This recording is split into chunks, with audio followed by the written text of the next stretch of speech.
green-fingered gurus and plant killers alike. We got you covered every month with gardening inspiration, hands-on practical advice, and fun projects to do.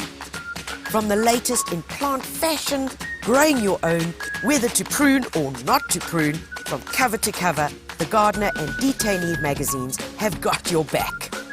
Get your copy now or subscribe online at thegardener.co.za.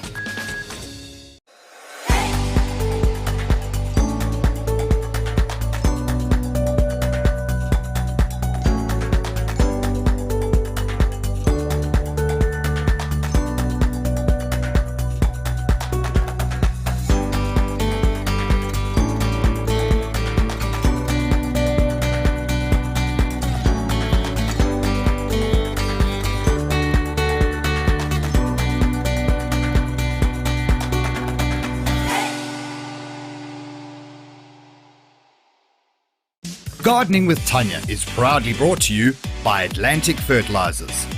For blooming good results all year round. Stark Airs, your innovation gardening solutions experts. EcoBuzz, where nature leads the way. Environmentally friendly solutions for your gardens. And Gardena, realize your gardening dreams. Good morning, everybody. It is Thursday, 11 o'clock, and hallelujah and welcome to The Gardener Live. This is, it's going to be a wicked session, guys. It's going to be wicked. We have got so much for you. The humble lettuce, the beautiful nasturtium.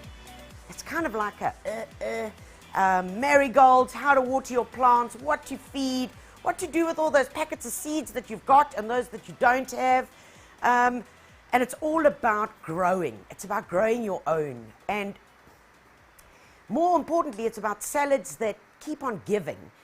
And it's summer, guys, and we gotta be able to get into our bikinis, huh? You know what I'm saying? Durban Beach is calling. Well, not quite. They had an oil spill there or a chemical spill, but never mind. I'm sure it'll be cleared up quite soon. The bottom line is summer is here, guys, and let me tell you, I don't know where you are, but I've heard all over South Africa that it is cooking hot.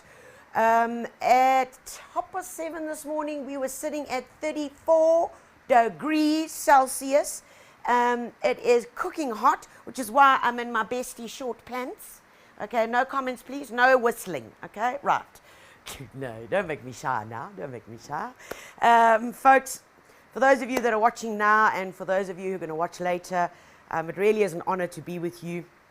And I do hope that you enjoy this next hour as much as I'm going to enjoy it with you. So, first up, let's see who's here. Let's take a look.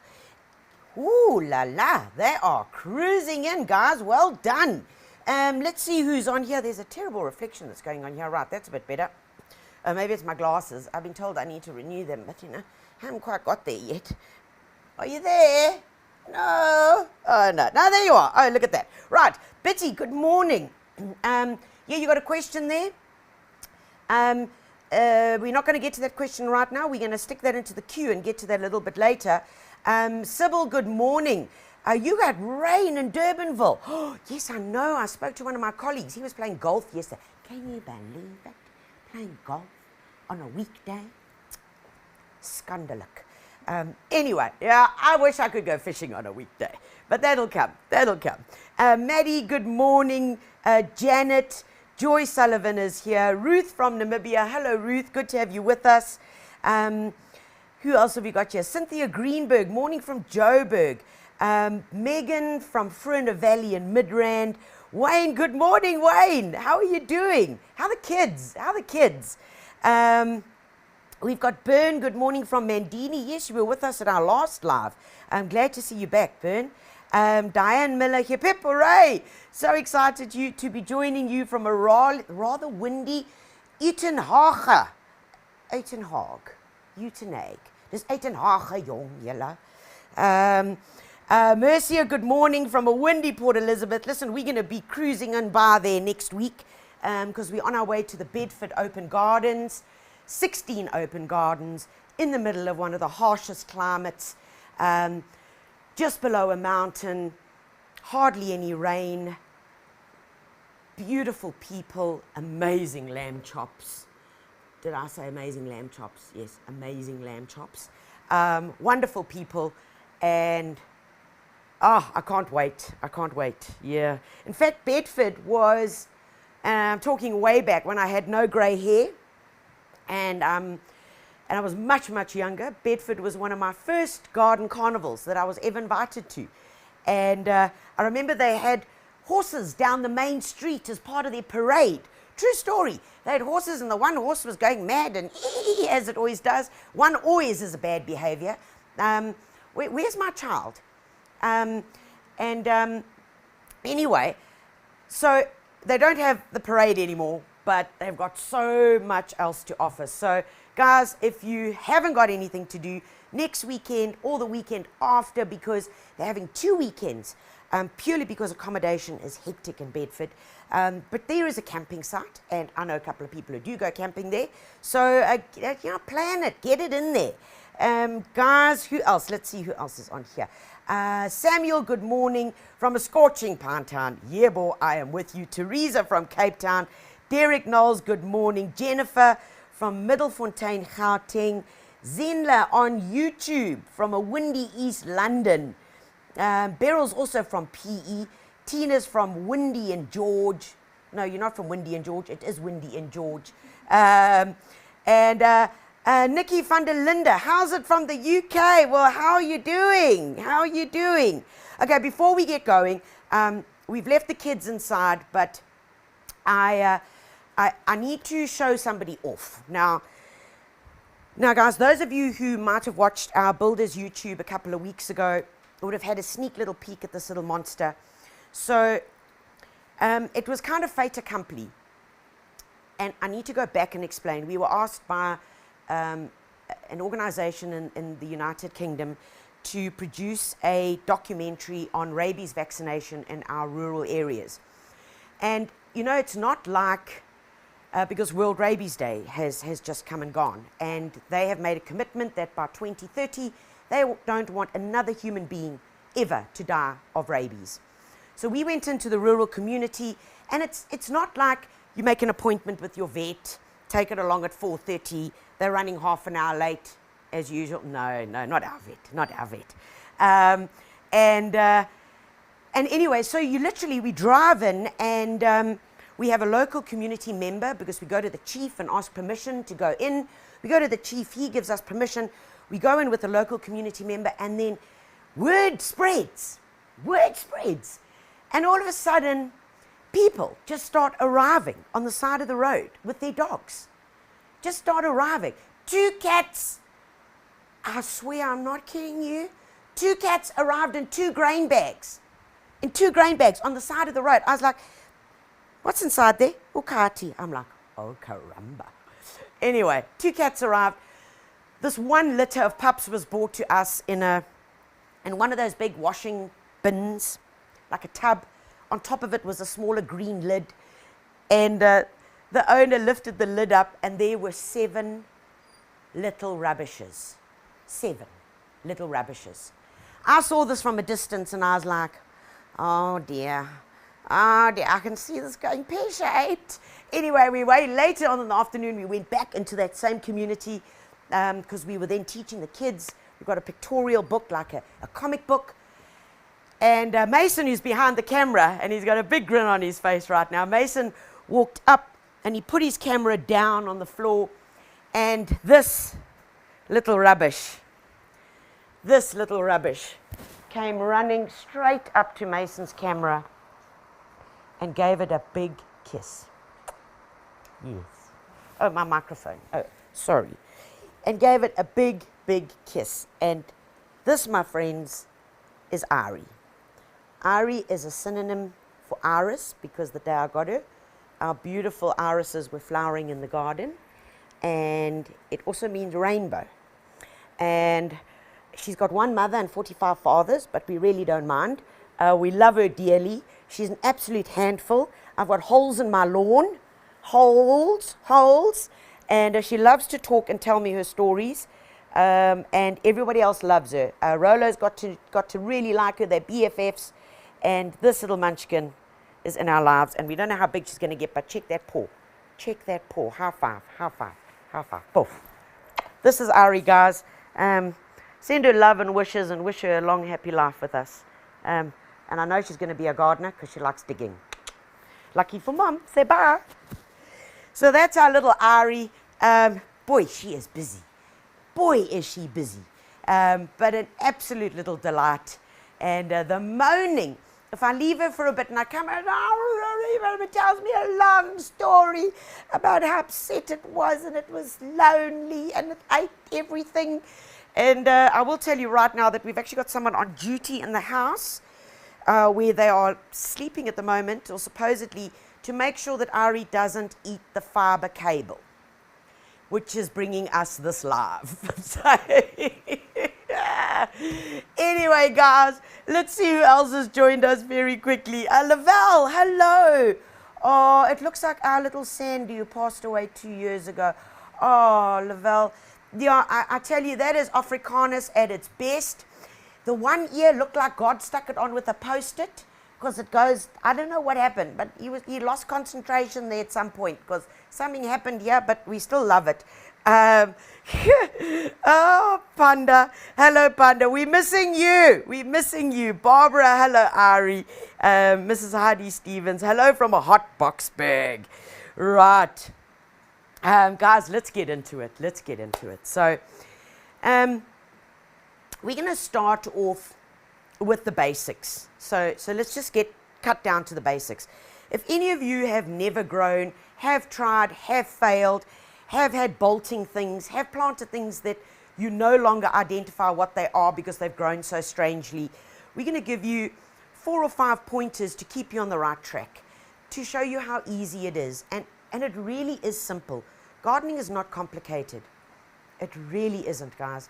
And that's our job, is to break it down for you in those bite-sized chunks. So, number 1, they can be grown, your greens. This is your herbs, your greens, your whatever. Can be grown in anything. In a pot, in a colander, in a old bathtub. They can be grown in a wheelbarrow. They can be grown in anything, and in the garden. At the moment, we have got growing in our front perennial garden. So the pretty garden, as it traditionally is called. We have got beautiful red mustard. We've got some parsley coming through. And we've got beautiful artichokes. They don't need to be, put at the back there in the veggie and the herb garden. No. Bring them closer, baby. Bring them closer. The closer they are, the more attention you're going to pay to them. And that's generally the rule of life, isn't it? It is. So keep them close. The best advice I can offer you today is the power of observation. When you have that first cup of coffee in the morning, take that cup of coffee and walk through your garden. Walk and look and see. Because already the seed, excuse the pun, has been planted into your head as what's looking good, what might need a bit of attention, what needs a little bit of water, a little drink before you head off to work. But the powers of observation, guys, make us better gardeners. They really do. And they troubleshoot ahead of time. It's like the compost heap that never gets managed. You walk around there one day, because the compost heap's always at the end of the garden. You walk around there one day to go and see what's happening. It's like, oh my God, where did this mountain come from? What happened? Where did this thing arrive from? Because it's not managed. Okay, so we've spoken about what it can plant in. The next thing is light. Light and sun. That is your most important. Most of the herbs that we use today and that have become what we call domesticated were at some point wild. They were wild plants growing, and man has taken them and realized that they can be eaten. They were once classified as a weed. And remember, a weed is a plant that's just growing in the wrong place. Yeah, okay. And so those plants were then taken and then cultivated, and it was crossed with that plant, not through genetic modification, no. Just through natural hybridization of this plant crossing with that. A bit like Iris turned out. Do you know? That's called natural selection. So that's how it goes.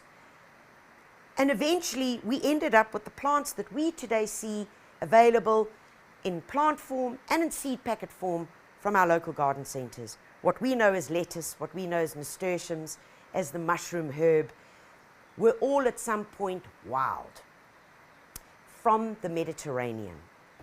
Think about the Mediterranean. What do you think about? Some hot-looking man or woman on a yacht with a pina colada and the paparazzi on the side taking pictures. It's hot, it's sunny, it's beautiful. There's lots of sunshine. So that's what they need, at least 5 hours of sunshine a day. If you're in a flat, if you're in a small apartment, put them as close to the window as possible where they're going to get enough light. Very, very important. Okay, light is what you want. Water is next, especially if we're growing them in containers. Remember, they're going to need frequent watering. Food is the next thing, especially if they're in any containers. They need food, guys. Okay, and the food can be given in a slow release. It can be given in a liquid form, and it's important that we give it to them. Okay, so what we're going to do is, you see, I'm already popping beads here. What I want to do is, I want to start off with something that we all know. We all know, and that's these guys. That's the simple lettuce. There's a 6-pack. You can buy them in seed form. You can get them from some supermarkets where they are like almost growing, you see, like that. This we just pulled out the garden this morning. And of course you can do them in the seed form. Now, folks, I want to tell you a little bit about these guys here, but first let's just move this over here. Oh, first time, who's this? Louise, first time, tuning into a live broadcast. Yes, tell the boss you're busy. Used to watch recordings. I live near Claver. Oh, man, good job. Gardening in sand and heat. That's okay. You got lots of heat.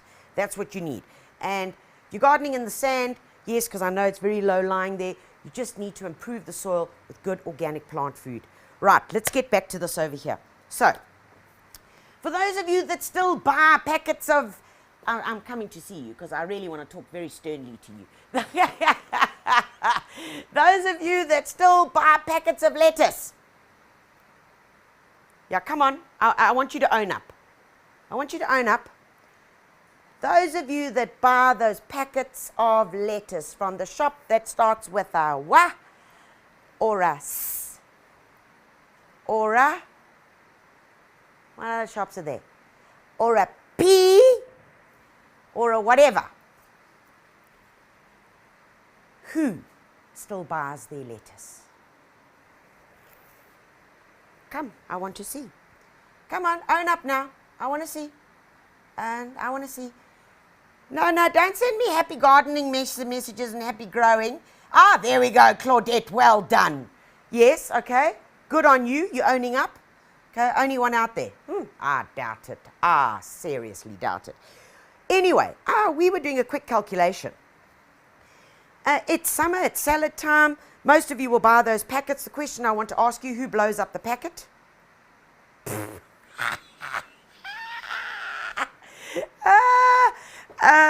No, I don't know who blows up the packet. Oh, they're coming through. Oh, my God. Oh, no. Oh, you're stabbing me. Oh, the wound. The wound. No. Adele. Rose, I'm calling you out right now. June, Lynn, Vanessa, CPVS. Don't put your abbreviations now. Cheryl, Mirinda, Cecilia, near yellow, cease. Rita, Louise. Okay, right.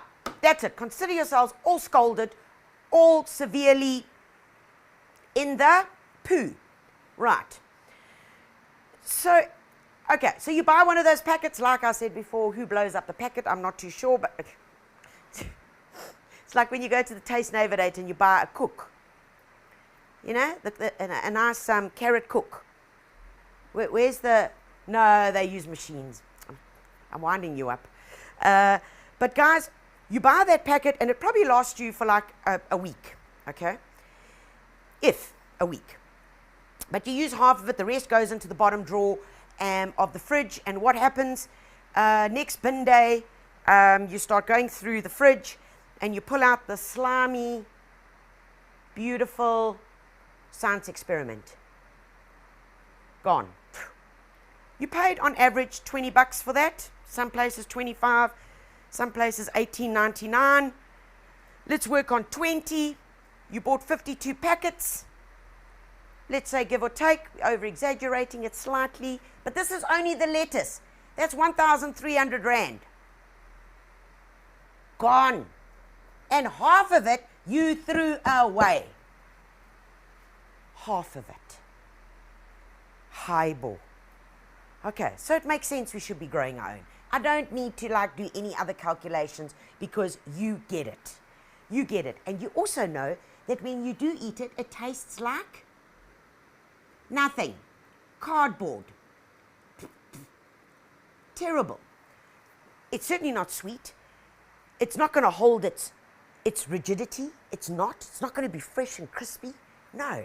And you don't know what's been put on there. You don't know. If it was sprayed with something the day before, even if you're going to rinse it, guys, the damage has been done. So, how do we keep control? We grow our own. We grow our own. This morning, we picked this little butter lettuce out of the veggie garden. Man, but before I get into that, I want to tell you a little bit about the history of lettuce. So, lettuce was used by the Egyptians, 2,700 BC, 6,000 years ago. That's when lettuce was first discovered. In the Mediterranean, of course. What did they use it for? Very interestingly, it wasn't used for the leaves. It was used mainly for the seed. Because lettuce, yes, when it bolts, it then flowers and forms a seed. That's how we end up with the seed, believe it or not. Some people missed that part in their school class. And the seeds were used for the oil in cooking. The oil that was derived from the seed was also used in mummification. I'm not giving you any ideas. And the root was also used for healing purposes. However, very interesting, and I'm not going all wacky on you here, but the commoners, the common Egyptians, so you know there were hierarchies, you know, like Nefertiti and all those ones that ended up being put in their caves with their dogs and mother-in-laws. Can you believe it? They even put the mother-in-law in the cave with them. I mean, shocker. But anyway, so the high-end Egyptians, the lettuce was considered sacred. And it was considered as a,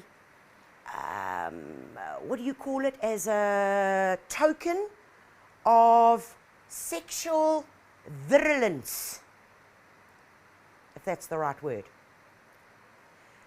And the tablets, going back, and on the walls, the hieroglyphics, lettuce was even used there. You can see the little lettuce plants that were used. Why? Because of what the lettuce plant looked like. Back then, it had a very thick stem. I'm making no analogies here. Thick stem, milky sap when you break the leaf, okay, and tall and erect. No wonder why they thought it had something to do with sexual orientation or whatever. But that was the beginning of it. The commoners ate the leaves, all right? Later on, after the Egyptians, the Greeks then took it on, and then the Romans, and then Vasco da Gama got hold of it, and he then took it to the rest of the world. And very interesting, that's when they started crossing different types. And only in the 1980s, when the iceberg lettuce, which was bred in the Californias, bred in America, became like the go-to lettuce because it traveled well, because of its crispiness, of its yumminess. And you know why it's called iceberg? For them to allow it to travel from the Americas to Europe, because Europe hadn't started growing lettuce yet. It was all grown in America. It's called iceberg because they would harvest it and they would pack it between ice to transport it. And the ice wouldn't damage it, and that's why it's called the iceberg lettuce. Well, now, there's a bit of useless information for your next dinner party. So,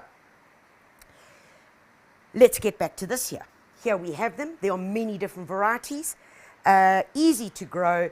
And today what we have is an abundance of different types. From the curly leaf, which is like this little guy over here, beautiful, to the oak leaf, okay, to the red, to our lovely butter, which is so yummy, so yummy. And of course, to come along here, to our little iceberg, which is still around all these years later. And these are some baby little guys planted with some marigolds in between, and certainly still one of the most popular. However, take a look at this. Is this a lettuce? Looks like a lettuce. But it's not.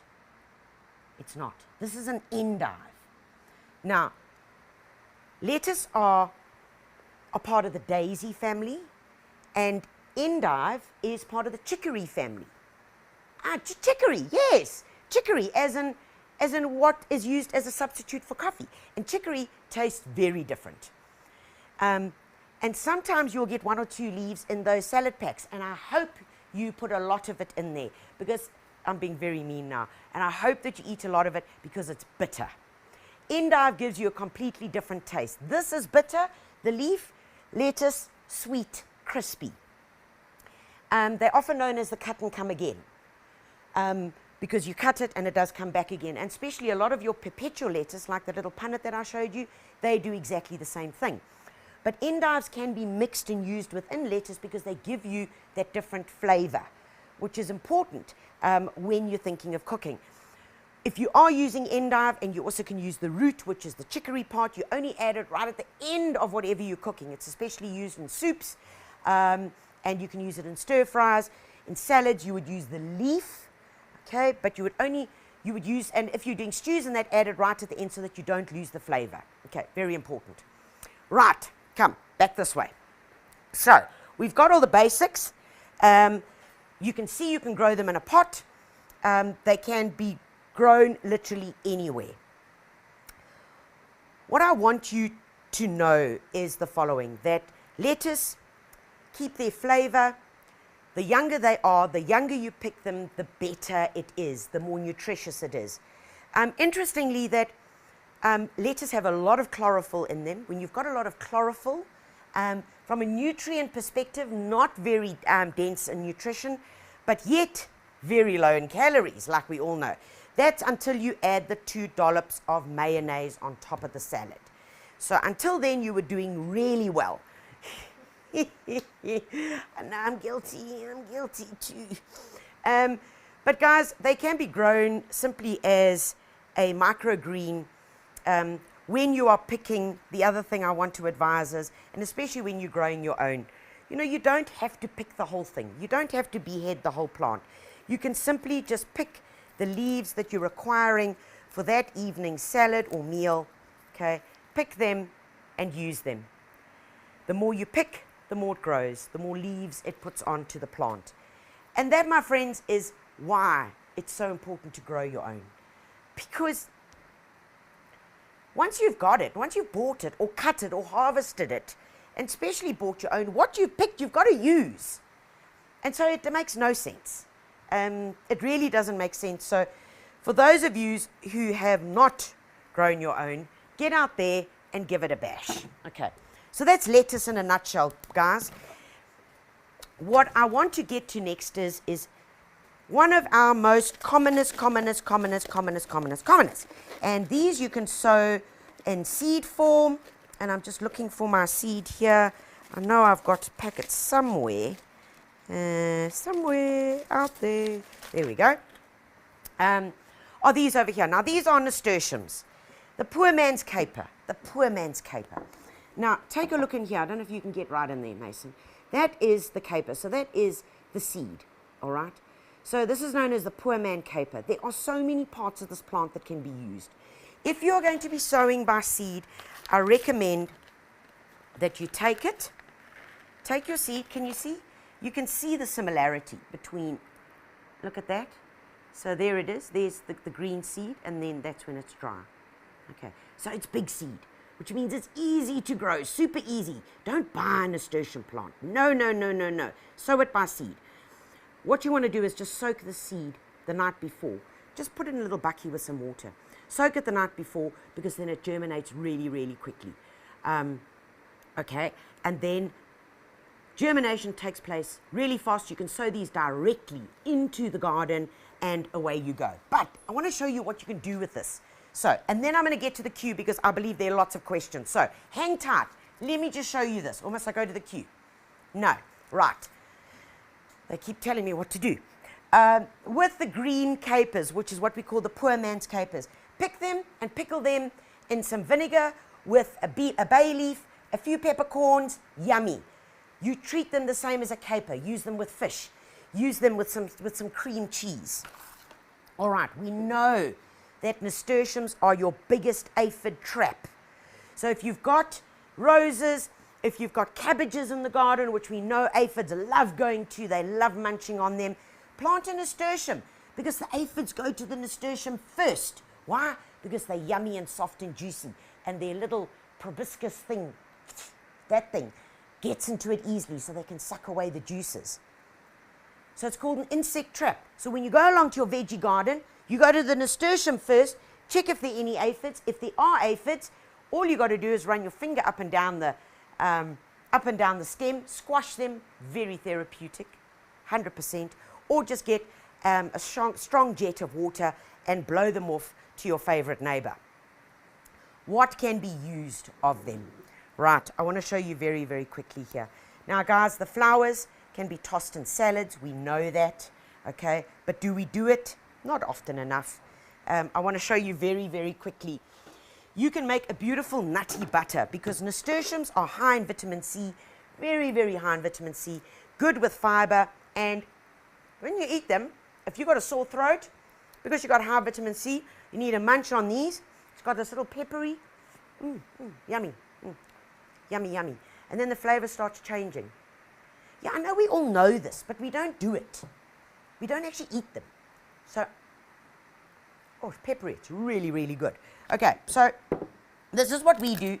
Like, if you're at the end of the month salty cracks, it's like, what do? You got people coming over, you want a little snack, you do this. You take the flour, you take a little bit of cream cheese. Now, what you can do is, you can actually mush the flour into the cream cheese to make it extra nutty, and a bit of the green leaf, okay? So you got a bit of green in here. But we don't have time for that, so all that you do is you take a bit of your cream cheese just like that, and you pop it in to your nasturtium flour, like that. Pull it over, because then it seals itself. Imagine a whole lot of those on a platter. You could even then dip this in a few crumbs if you really want to take it to the cholesterol level part that I would like. In a beaten egg, bit of breadcrumbs, quickly flash fry it. Oh, yummy, yummy. What else can we do? Look at the leaves. So, favorite snack, gherkins. In the leaves, a little bit of cream cheese, 1 times gherkin, roll it up, leaves are completely edible. There you go. If I can cut this in half, you will see how beautiful it looks. Boom. Deliciousness. Look at that. Don't you want to eat that? Because I am. Okay. So, do you see what? Oh, that's so yummy. And guys, it's inexpensive. Once you've got a nasturtium plant in your garden, they will come up year upon year upon year. And you know the beauty of them? They start crossing with each other. Because it's natural pollination. They start crossing and you start getting all these lovely colors coming through in the second and third generation, which is just simply spectacular. But there we go. I've had a good munch of vitamin C. And there are so many uses of this one beautiful, humble plant, which just blows me away completely. Right, let's go to the queue and see, because we've got some questions. Rosalind wants to know, how do you keep your lettuce sweet? Oh, it's just such a good question. Rosalind, lettuce is a short crop, very short. Grow, pick, harvest, harvest, harvest, compost heap. Okay? That must all take place within 3 months max. If you start going beyond that, and even we found like a month and a half, especially if you're picking continuously. This is not if you're planting an iceberg and you're waiting for it to mature and then you're going to chop its whole head off. This is if you're going to be picking like I've been recommending. Once it gets to that point where you can see it's battling to push through new leaves, they're looking smaller. But to help you, it's important to give it the right food. Okay, very important. So I strongly recommend that you give it a good dose of some plant food, dilute it into water. This is simply 10 mils into 5 liters. This is called Nutrisol. You can see I use it often. And guys, the little lid actually has your measuring thing, which is pretty nifty, I think.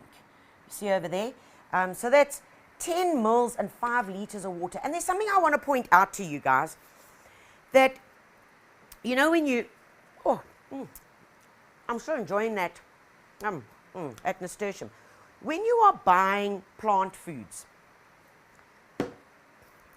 don't only look at the price. And I want you to, next time you go shopping for a plant food, I don't want you to only look at the price, especially liquids, even bulky fertilizers, because it's all about the dilution. So this over here is 10 mils and 5 liters. This is 5 mils in 5 liters. Your start grow. This is 10 mils in 1 liter. Now this over here is used as a nutritional supplement, as a supply. So you would use it in conjunction with using your Nutrisol. So this over here, it's a capful into 5 liters. This would be 10 mils into 1 liter, I think it is. But what's important is that you look at it. If you pick up something like this, or whatever you're picking up, and it's 50 mils into 1 liter, you got to start asking yourself, how far is that actually going to go? Okay, just look at that the next time you go shopping. But what I want you to do to keep your lettuce nice and sweet is remember to feed.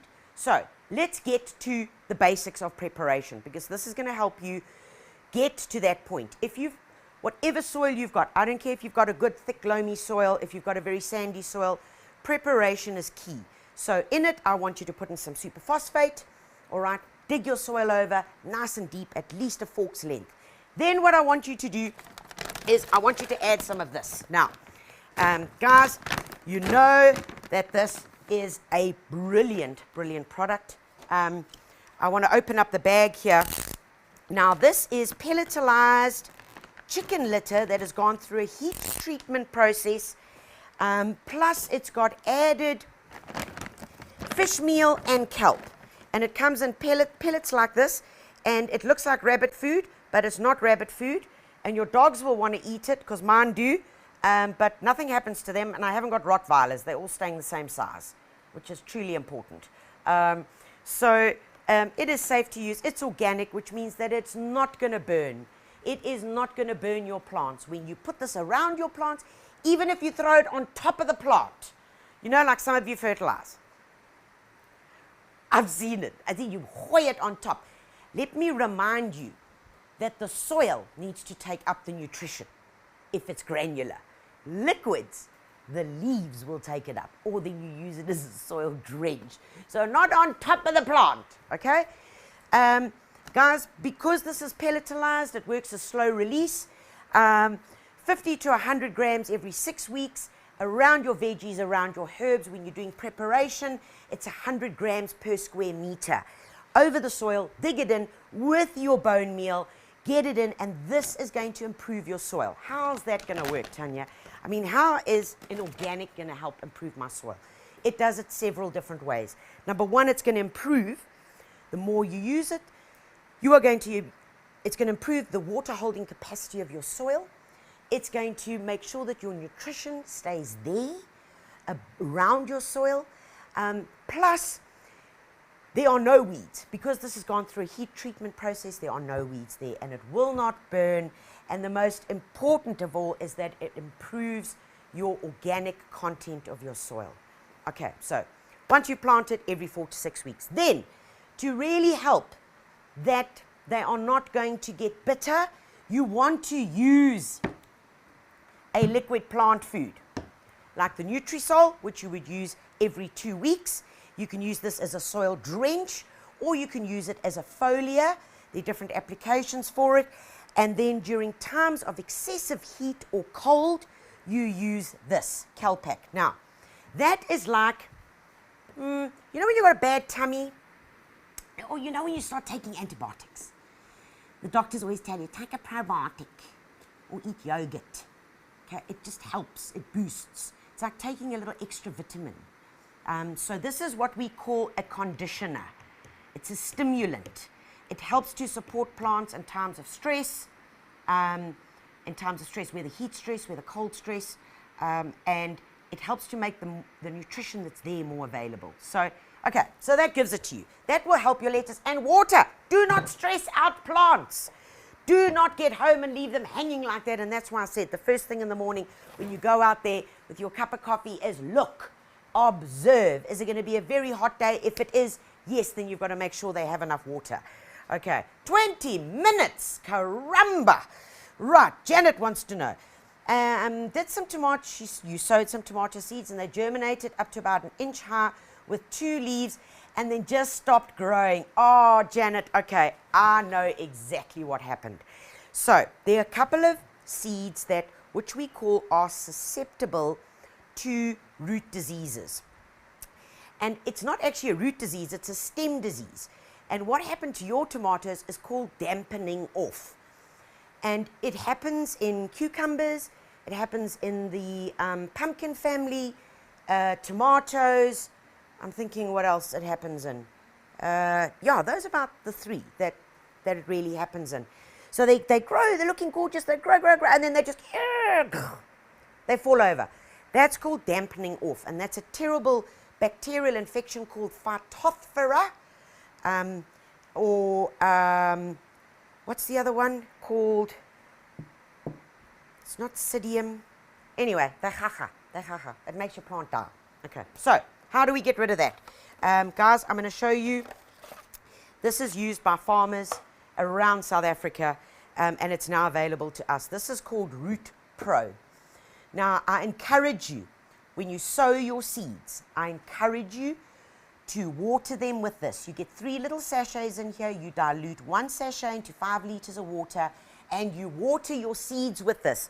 What you are doing is you are inoculating them with a friendly fungus known as Trichoderma.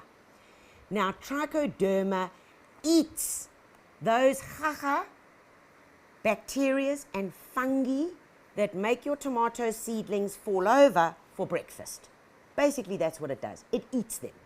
It also grows as a mycelium, so we know what a fungus is. It grows as a mycelium around the roots of your plants, and it actually protects them.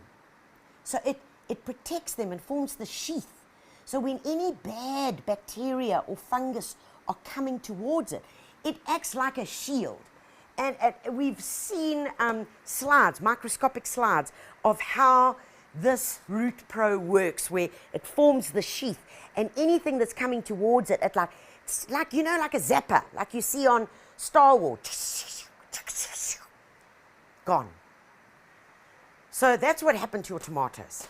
Give it another bash, try it again. Okay. Bitty wants to know, my rocket are flowering now. Do I keep them or do I take them out totally? Okay. Yes, with the heat that's pushing through, rocket is going to rocket. Crack myself up. It's going to rocket. Okay, remember you can use the flowers. The flowers are edible. They still got that beautiful mwah. You can also freeze the flowers. But what I would do is half of your rocket plant. Okay, half of the rocket plant. So if this is my rocket plant, and we're going to talk about this guy now. If this was your rocket plant, prune half of it. Prune it down hard. Okay. Because then this will start shooting new beautiful shoots. Okay. The other half, let it flower. Make sure that you've turned the soil around here. so that when the seeds fall, the seeds are going to fall on fertile ground that's soft, and then those seeds will germinate, and then that'll be the next generation of your rocket. Okay, got it. Right. I want to talk about this beautiful plant, because we all know the usuals, you know, cucumber and whatever, and celery and blah, blah, blah. But here's a very, very interesting herb, which I would really like you to get your hands on to try and use. It's called the mushroom herb. Its botanical name is Rungia. The mushroom herb, once again, yes, comes from the Mediterranean, and it's called the mushroom herb because, of course, it tastes like, there it is, a big brown, fleshy mushroom. Yeah, and it's meaty. Could I describe a herb as meaty? Yes, it is meaty. In fact, the mushroom herb has more protein in it per gram than mushrooms, for all you vegans out there. More protein. Okay, so you want to know how to find your protein? Grow some mushroom herb. It's very, very high in beta-carotene, very high in chlorophyll. And why am I going on about chlorophyll? Well, chlorophyll is very important for blood cell formulation. Okay? For making more blood, keeping us healthier, getting rid of the old ones, making new ones. What can it be used in? Stews, salads. Add it right at the end so that it keeps its beautiful meaty flavor. It is prone to frost, so guys, at the end of winter or during winter, move it, have it in a pot, move it to a frost-free zone, and then give it a light pruning and a good feeding. Give it a handful of some Atlantic, okay? Give it a good drink of some Nutrisol, and it will keep going again. And remember, when we're harvesting herbs, guys, it's like we're pruning. Because, remember when I talk about pruning, I talk about it all the time. And when we're harvesting, and you would go in and you would harvest here, okay? See, there's the leaf, there's the stem, there's the axil. You would then pick it there, okay? So that would be what you're going to use.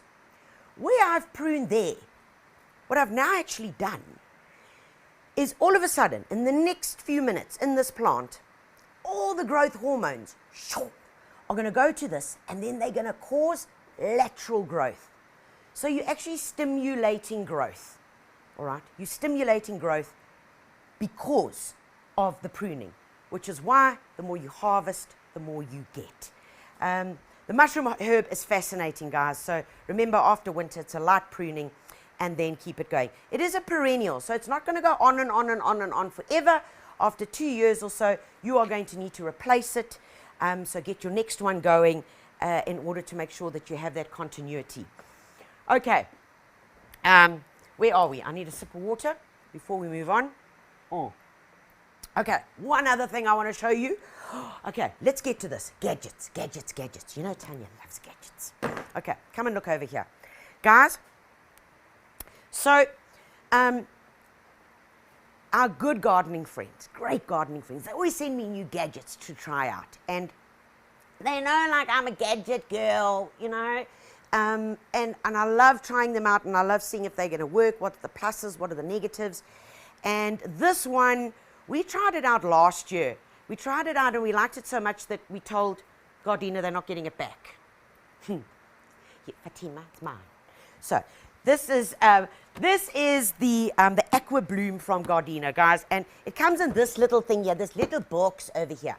But what it is, and you've experienced, we've all experienced this. You know when you go away on a holiday, away for the weekend, you ask your cousin, your nephew, your good friend to babysit your plants, your house plants, like the goldfish that ended up having to be replaced, but it had a white fin when you left, and when you came back it had 2 red fins, different goldfish.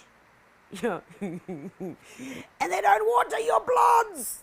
You know, you want to lose it. So I get it, I understand it, because these are things that we nurture, we love.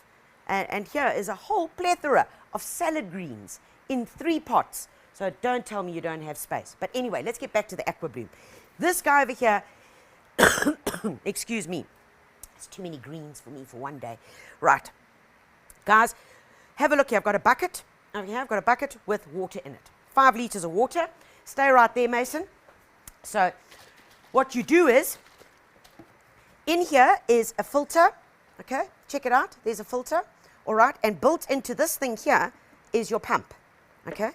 Built in here is a pump, and this is a solar panel. Ah, very, very clever. Okay, but first off, what we're going to do is we are going to add our nutrition, and I'm adding my Nutrisol into the bucket. So as we're watering, we are going to be feeding. Now that's smart gardening. Okay, now have a look here. So this guy works on a micro drip irrigation system. So see over there? So it comes in a kit form with the black tube. You get these little spike things, and here are your little drip guys. And you just put it together. So depending on how far apart your pots are, you simply just grab these little nozzles. There are a whole lot more inside here, which I actually haven't even used, but I'll show you. See, there's lots more of the pipe, and there are a whole lot more nozzles, and what else? Spiky things. It's enough to be able to feed up to 20 pots. That's a lot, huh? Okay. So it comes with 3 rechargeable batteries, plus it is solar powered, so the one will kick in when the other one is run dry. Okay, but primarily you want this to be in the sun, because then the solar power energizes this and works the pump. Isn't that clever? You have got over here 14 different programs. So you've got 14 different programs that can, that's for your watering. So you've got a 12-hour cycle, a 24, a 48-hour, and a 72-hour cycle. If you want it to come on every 10 minutes, every 15 minutes, or every 20 minutes, you choose. You are the boss of this thing. And I want to just quickly show you. I'm just going to put it onto here to a run. Let's just get this little baby going. There we go. And you see, I can actually feel the vibration. There it's coming through. Little drip irrigation system. I've set it on a 72-hour cycle to drip for 10 minutes. And that will come on every few hours. And that, my friends, you make sure you pop it in the middle of the pot. There we go. And this is going to be enough to sustain your pot. Here it is, dripping through here. Nice. Plus feeding, because we put our plant food in there.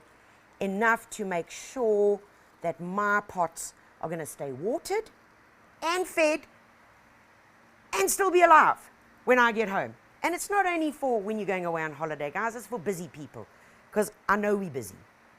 But I really liked it. I think it's pretty cool. I think it's nifty. And I think it's great for balcony gardens, especially if space is an issue. Okay, so that's a little aqua bloom. You can check it out at your local hardware store or your local garden center. Right. Now, guys, other options that you can use. I want to show you this. Something that's not necessarily top of the pops for your list, but I know that you probably have got one of these in your garden, and this is beautiful Portulacaria afra. Remember Portulacaria, the carbon-busting plant? Oh, and it's tart. Ooh. It's like eating a sourworm. No, lovely. Woo! Guys, don't pop like whole bunches into your salad. You're going to make your guests never come back. Well, it's also debatable if you do. A couple of leaves into a salad is so yummy. They can also be used in potjies and in stir fries, but a great addition to any salad. I'm racing through now because I'm running out of time as well. Here, I want to show you, and I'm going to bring these across to you so we can have a good look at other additions. Right. Whether it be fennel or dill, remember, all parts of the plant can be used, all parts. Whether you're using the tips to go in salads, whether you are eating the flowers or breaking off the flowers and using those in your salads, whether you are harvesting the seeds and adding the dried seeds to your salad, every part of the plant can be used. Whether you are just taking this off your salvia, okay, of any salvia, and yummy, juicy, full of nectar.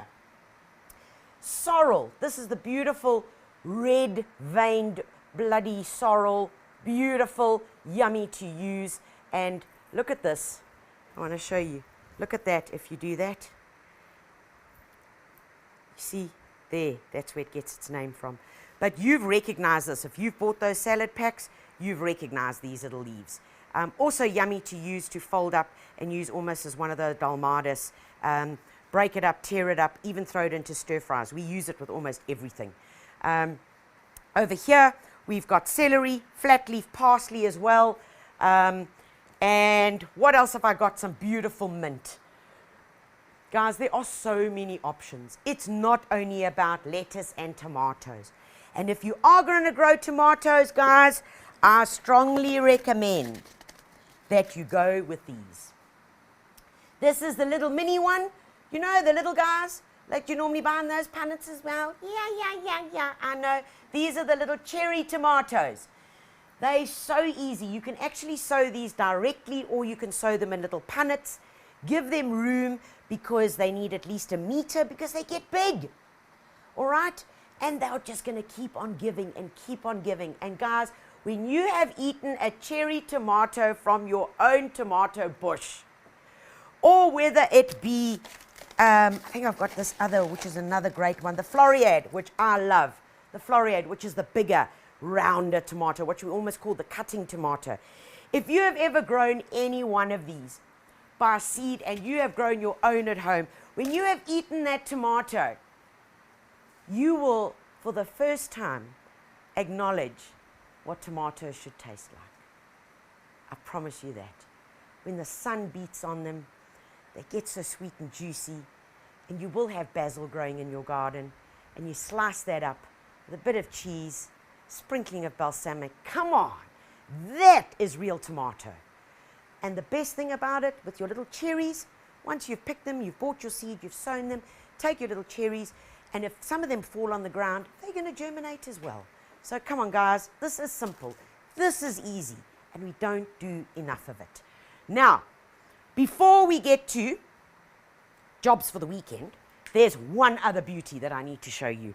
Oh, man, and I picked it just before we went live. But hi caramba, what are you, my beauty? Look at this leaf. Look at the size of it. Look, standing next to me. Look at you. I'm too sexy for my plants. Too sexy for my... This is like the sexiest plant alive. This is an artichoke. Guys, this artichoke is called Violet de Provence. It's got these beautiful, beautiful, the violet purple fruit. We don't even pick it. We just grow it because it's so beautiful in the garden. You could pick this and you could steam the leaves, serve it with a bit of lemon juice over. But I just love the architectural look and feel in the garden. Yes, and you could be eating these as well. The leaves are spectacular. And imagine, you'll be able to imagine the size of this plant. That's on one side. That's on the other side. Beautiful. They're available in your garden centers right now. So get out there, go to the herb section and look for Violet de Provence. Come on. This is like sex on wheels. It is beautiful. It's so spectacular. Okay. Pity it wilted though. Anyway. Right. Okay. Guys, I know that there are lots of questions coming through, but things that I want you to remember very, very quickly is remember companion planting. Remember, if you've got seeds, guys, if you've got packets of seeds in drawers and you've picked seeds and you've got them, sow them, please. The time is right now to sow them. If you've got a lot of seeds, and I actually wanted to touch on this, and we might go over a bit, and I'm going to use an example. These were from last year. I sowed half of this packet last year. I sowed half of this packet as well, the kale, for last winter. So I've got that that's open, that that's open. I know I've had this for way too long. Yeah, I know. And it's got a reference on there, right? Okay, so I've got 1, 2, 3. And then what else have I got that's open? No, that's all that I've got that's open here. But we'll add some coriander to it. If you've got packets of seeds like this, and even if it's carrots or some spring onions or some cabbages or whatever, take them all, the leftovers. Take all your seeds, pop them all together. Put them all together. Put them inside a little bucky like this. Mix all the seeds together and sow them into a little tray. cover them with a bit of vermiculite, and remember you're sowing them with palm peat. Yes, that's that block of stuff that I always use. You're going to sow them, cover them with vermiculite, keep them well watered, put them in a well-lit spot like on the kitchen windowsill, and within 10 to 12 days, you will have microgreens growing, your very own, that you didn't have to buy in a little plastic box that you can't recycle. True story. So, there always is a use for something. Guys, before we get going, besides growing your own this weekend and getting yourselves into the garden, here's some other jobs for the weekend, so check it out here.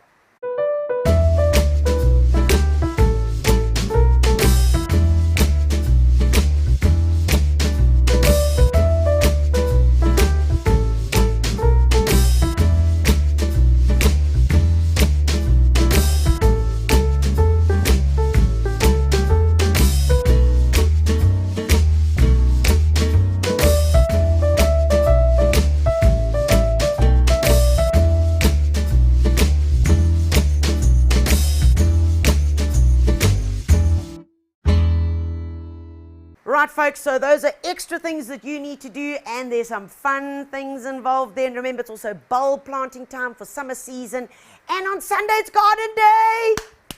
Hoorah, baby. What have you planned for garden day? Are you making a flower crown or not? Who are you going to be spending it with? And how are you going to be celebrating? We want to know from you guys. And remember to share your pictures, send them to us. So we know what you guys are up to. But remember, Sunday is the day, garden day, for downing your tools. You are on strike, officially, okay? You are going to be enjoying and taking in your garden for all that it gives to you. Talking about what gardening gives to us, for those of you who have been following us on social media, you know that there's a campaign that we've been involved with Starcares and Plantland Garden Centers, which is called Thanks Plants. Guys, it's where we say thank you to fennel, say thank you to herbs, say thank you to the humble lettuce that looked like a weed growing in the Mediterranean 6,000 years ago. Take a look at this little video which the team put together to say thanks, plants, and I hope that you do too somewhere along your journey. When was the last time you looked at your plants and said thank you? Thank you. You keep me chilled out in the heat. Thanks, plants. Make me appreciate the earth under my feet. Thanks, plants. You bring some joy and life into my home. And you're more affordable than expensive art, but just as beautiful against my wall. Thanks, plants. You're a reason to say hey. Thank you, plants. And add some vitamins to my plate. Thanks, plants. You're a get out of jail free card when I had one too many at the bar. Thank you, plants. And on top of everything, you even clean my air. So thank you, plants, for always being there. We as Starcares and Plantland say thanks, plants. Well, there you go, folks. Say thanks, because there's a whole lot to be grateful for and thankful for what they bring into our lives. And to add more gratitude, remember to get out there and get your latest copy of The Gardener and Detainee magazines, guys. This is our October issue, which is still on sale. Find it at your local garden center. It's pages packed full of goodness, great advice, DIYs, and remember to go to our Garden Tube channel as well, where you can learn more. And they're great videos there, guys. But this is the Bible. This will tell you what, when, how, and what not to do. And remember, anything that you can eat, harvest, cook with, and experiment with in Grow to Eat magazine. Folks, the hour has flown by. It's truly been absolutely wonderful. Thank you so much for joining me. A huge shout out to our sponsors, to Starcares, to Atlantic, to Gardena, and to EcoBuzz. Thank you for your support, as always, and thank you for your continued contribution. Guys, from me to you, thank you for lending me your ears and your hearts for this hour. Take care of you and yours. Get out there and garden. Give thanks. Pay homage. And eat your greens. Till next time, take care of you and yours, and most importantly, happy gardening. Thank you. Gardening with Tanya was proudly brought to you by Atlantic Fertilizers for blooming good results all year round. Stark Airs, your innovation gardening solutions experts. EcoBuzz, where nature leads the way, environmentally friendly solutions for your gardens. And Gardena, realize your gardening dreams. All plants kindly supplied by Blackwoods, the home of gardening. Calling all green-fingered gurus and plant killers alike. We got you covered every month with gardening inspiration, hands-on practical advice and fun projects to do. From the latest in plant fashion, growing your own, whether to prune or not to prune, from cover to cover, the Gardener and Endive magazines have got your back. Get your copy now or subscribe online at thegardener.co.za.